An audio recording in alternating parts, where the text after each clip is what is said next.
ஒன்று சின்னோண்டு போகிறேன், சின்னதாக போகிறேன், கவனத்தில் வருது. தக்காளி திங்கும் அதிசயம்.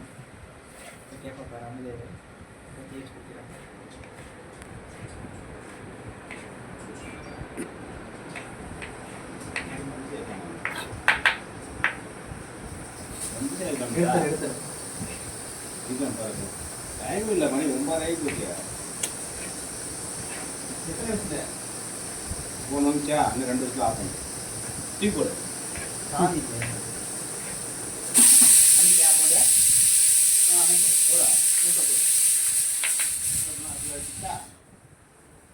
பத்துமான்னு பார்க்கணும். அது இல்லைன்னா அது முட்டையை வாங்கிட்டு வந்துடு. பத்தாமல் யாரும் வாங்கிட்டு வருவாங்க.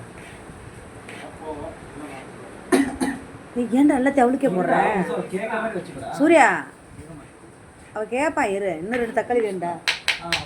போதும், இது தக்காளி பத்தாதில்ல. அவ கேட்பான்னு வாக்குற, அதுக்கு வாய்ப்பே கொடுக்காம இவனே எடுத்து போட்டுட்டு இல்லை. இப்போ அவ கேட்க மாட்டாளே, அவ்வளோதான் கொடுக்கணும். சும்மா அதை சின்ன பீஸ் அப்படி நறுக்கிற மாதிரி நறுக்க, அவருக்கு எப்படி கேட்கறதுக்கு ரெடி ஆகிட்டா சூர்யா. ஒரு பீஸ் வச்சு சும்மா நறுக்கிட்டுறா, அதை எடுத்து வச்சு தக்காளியை. வெங்காயம் கேட்க மாட்டா, கூட்டிட்டாரா இந்த பையன்.